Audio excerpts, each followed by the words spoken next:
congratulations. You're a part of it. We were a part of it. The Star Wars of our time, people say. We just got done watching Avengers Endgame. Okay? Wow. It happened. It happened in all of its glory. This is the spoiler cast. Get the fuck out if you haven't seen it. I mean, even if you wanted to get spoiled, I'd just say get the fuck out because you shouldn't want it spoiled. You know what I mean? No. Just like give yourself the gratification of experiencing this movie. Okay, because this is in theaters. 22 films, in the making. You need to see this for all its glory. Steven, let's start out with that plot. Okay, I'm gonna bring up some plot points. Number one, the best thing about this plot, Thanos almost wins again. What do you think about that, man? It was interesting because they found a way to kill off Thanos right away and make him, which was very cool. Make him not important. Dude, that was badass. And then he badass. ended up being the villain anyways in a different time, and almost not only almost did it again, but even worse, was going to make it so no one remembered him. So like it was even seeing him die, I think it just, and the fact that they were about to fix it all messed with him, and it made him even more sinister. Yeah. And Nebula's fucking role was so big in this movie. She took such a 180. Very cool. It was weird to see her with her former self and to see how far she's come. Yeah, that is cool too. Yeah, definitely. Yeah, really, it was just so cool that Nebula and Ant-Man, two people that were, not to say small in the entirety of these films, Ant-Man, but nevertheless, they had huge roles, and I thought it was so cool. Also, he also had some of the best lines too. Did some of the best lines. America's ass. That was amazing. Yeah. Especially that cap-on-cap fight. You know what I'm saying? Wasn't that so awesome? There's so many of those just like little things. The small fan service moments were the best. Like, I could do this all day. I know. You know what I mean? Just like, God, I know you could do this all day. He saw that ass and was like, hot damn. That is American. Yeah. Like, and they took some risks with this movie, but going back to that plot, like, I think one of the biggest risks of all, was just like, they took this in a movie in a direction that I didn't even expect. You know what I mean? They gave us that Thanos death at the end, right? And it could have screwed up the movie, kind of, I feel like. We saw that twice. Because I definitely, like, once that happened at the beginning, I was like, oh, fuck, I don't know what's going to happen in this movie. You know what I mean? Like, that was such a pivotal moment to where it was like, man, this is already, like, also, I'm sitting there, first 10 minutes, they're like, all right, let's go get this bastard. And I'm just like, oh, shit, they have to lose at this point, right? Yeah. And then they didn't even lose. They just killed him. I was like, holy shit. They beat him, but they realized what's done is done. Yeah. He's already destroyed all of the stones 2 days prior. Yeah, that was which awesome. Almost killed him. Yeah, and then also, I love just the big plot point that everybody had to be Ant-Man for a little bit. You know what I mean? They all had an Ant-Man suit, and that was so fucking cool, man. That was one of those comic book fucking moments. You know what I mean? Like, you would have never guessed that. Also, some other great fan servicey moments. Hail Hydra to get the scepter. Wasn't that one of those just like, oh, everyone freaked out in the theater that I was in. Dude. Freaked out. And on top of it, it wasn't again reminiscent to the Winter Soldier scene, even though this is moments after the Avengers. You know what I mean? And that was so cool. Everyone was expecting. Everyone was like, here's another fight. It's just going to be just like before. But no, they definitely throwing that in there was fantastic. And it was perfect. Even, perfect. Crossbones, everybody in the fucking elevator responded to it just like we did. They're like, oh fuck, what? Just seeing him at first, they were like, oh god, oh god. Another thing I just want to throw out, just the time travel in general plays such a huge role. And it allows Thanos to experience it too. Exactly. Yeah. That's how we get to see him again, and he gets to become an even worse villain, is because they throw him from another time. He found out that his plan didn't work in a sense. Like well, really, at first it was the realization of, I do win. I do get the stones. Which is awesome. And then he's kind of like, oh, I have to reassure myself. But yeah, one of my favorite movies, or one of my favorite parts in this movie, is when he's sitting there looking through Nebula's memory and he looks at Gamora and he's just like, I won. Like, just that realization that he did do it. And it just, like, sent shivers down my spine at that moment. I was like, oh, he's so fucking cool. Like, he was so awesome in the movie, you know what I mean? And when she says, my father's not dishonest, Nebula says that, you always feel that throughout this whole movie. Like, he is an upfront dude that's telling you what he's gonna do, why he's gonna do it, and he believes in it. And there's no bullshit. There's no bullshit. Yeah. And he is such a good a character in that sense. You know.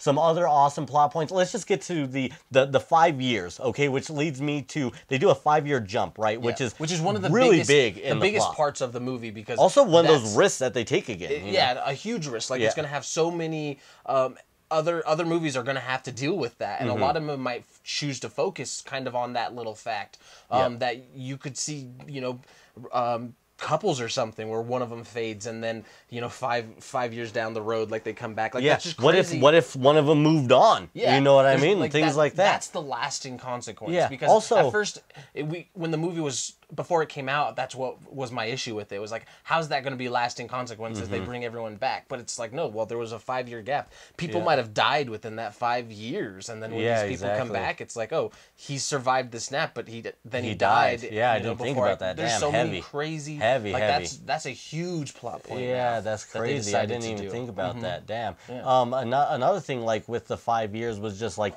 it allowed a lot of characters to evolve. I'm going to talk about that now. I want to get into some characters. Yeah. Two specifically that had the biggest character evolutions, right?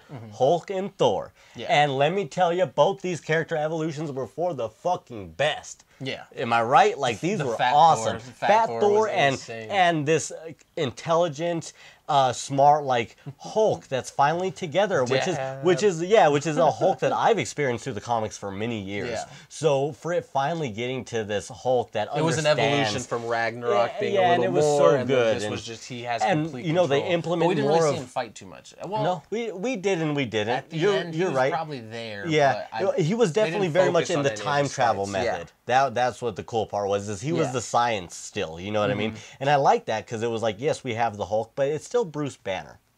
We get that awesome scene with the original Sorcerer Supreme, which was really awesome. One of my favorite parts. Yeah, exactly. Once again, his face more implemented into the Hulk, which I thought worked. And now getting to Thor, we get to Thor.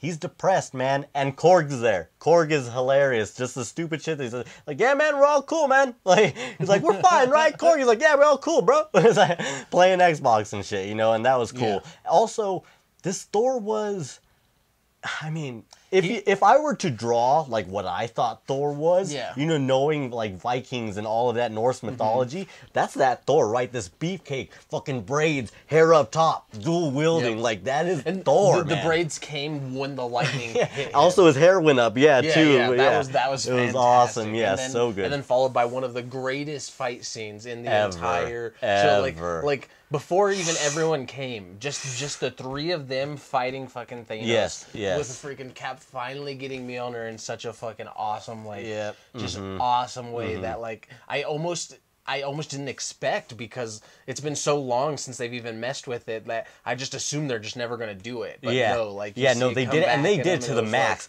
It wasn't just like, because at first, because then Cap kind of gets beat up. You know what I mean? And then I was like, oh, that's all we're going to see of him and the hammer. Yeah. Nope. It was just like, we're going to continue out this movie with him owning the hammer, pretty much. And it was awesome. Right before he says the great line, Avengers Assemble, like he actually gets it back, Yeah. Just also, that assembling finally happening.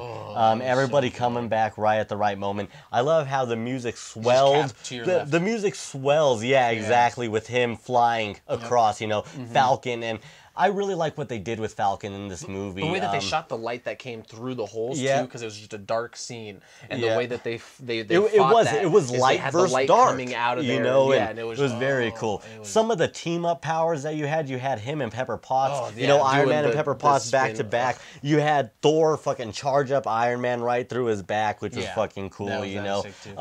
We got some great parts, just like another great fan service moment. They, like I said, scattered throughout this whole movie, right? But we get the instant kill, right? Which you only know if you've seen Spider-Man Homecoming, and that was badass. Really, the quest to get the gauntlet to the van, I thought was one of my favorite parts, you know what I mean? Because it was when Black Panther had a really good part. You know what I mean? And I'm all for Black Panther. I think he's fucking dope. They left a lot of those characters with barely any, screen time, but I mean, that was the point of the movie. The point is we're going to go back to the original ones. Have them can take over the whole movie, and then when we do get everyone back, it's a nice payoff. Again, not very long at all, but like that's just the way it needed to be. We needed to see the Phase 1 people. Yeah, we got to see our newest hero, Captain Marvel, at the beginning of this, you know, and she even had some slight character progression with the haircut, you know what I'm saying, which really looked like OG Captain Marvel. Well, not really OG, but like more like what it is in the comics now, like identified as Carol Danvers as Captain Marvel. That's who she is. And like Fat Thor, you know, we didn't expect that at all. But it worked. It worked way good. You're just like, oh, look at that. Yeah. And when she comes in and blows through the ship, like you're and that's what was cool is like they directed her fight scene with him really great. You know what I mean? Like the best part, in my opinion, of her fight, Captain Marvel fighting Thanos, was that she just grabs a gauntlet, and she's just holding it, and like you see her fingers like almost overtaken, like his fingers widen. Yep. You know what I mean? She almost does until he takes the Power Stone out. And dude, I thought that she was gonna snap his fingers so he couldn't snap, and I thought that's what was gonna happen. But we got the even better ending, right? We got Doctor Strange, you know, looking over. And then it has to happen. And then, you know, he says the line. He's grabbing the gauntlet. It's going down. You're wondering what happens. He blows him away, and then he goes and nothing. And then it cuts, and then he goes, because he goes, I am inevitable. Yeah. And then he goes, I am Iron Man. Boom. He says it so slow. Yeah. Just like the Avengers Assemble. Good. He just says, I. Yes. Meaningful lines. Iron Man. Boom, and just the way that you see the crystals all aligned, because you see them just like this, and then they're not even fully in yet. They just go, I'll get all in right in, like some sort of crazy like Power Rangers type thing, and then just because that nanotech, you know, and that's what's so cool. And I like how let's talk about that too.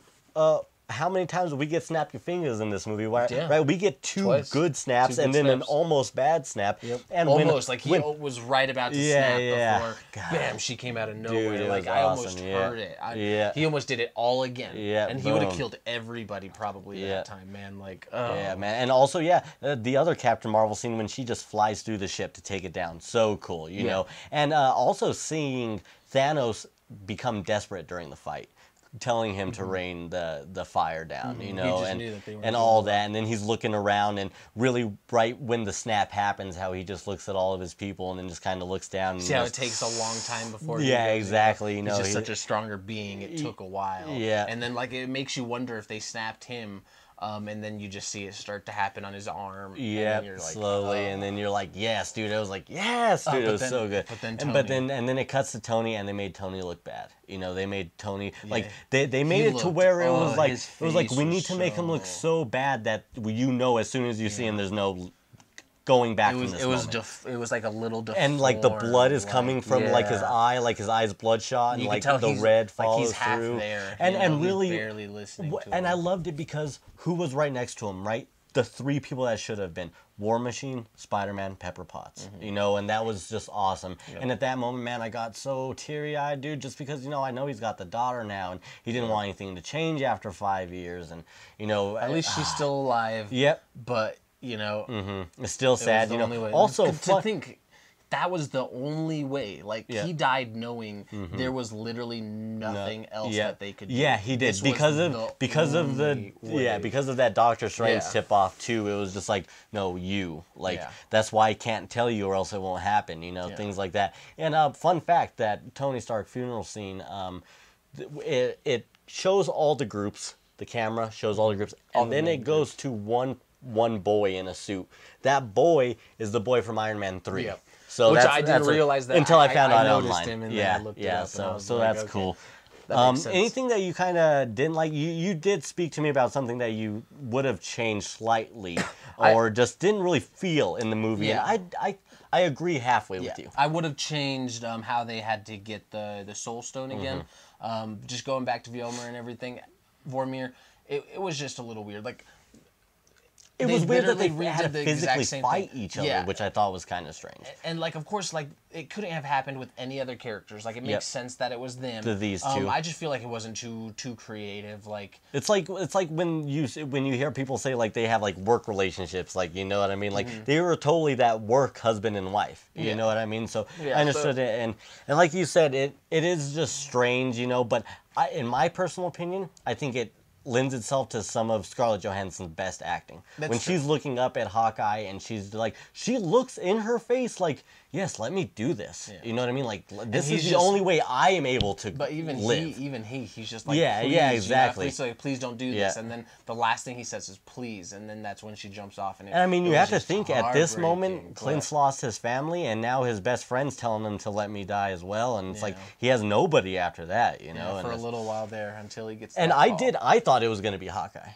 Like, you know, especially when he was just like, I've done bad things, let me do this, you know. I was like, yeah, maybe. But other than that, the only other thing is whenever you introduce time travel, there's a lot of questions it opens up. And so I don't give a negative for that, but definitely there are some things that don't kind of make sense. Like just the fact that Cap was able to, you know, grow old in that same timeline. Like, you would assume that he would have went into a different timeline. Like, there's a lot of weird stuff like that where I'm like... Yeah, they don't exactly... Like, I don't know if it shows... They kind of changed their rules throughout the movie, it kind of feels like.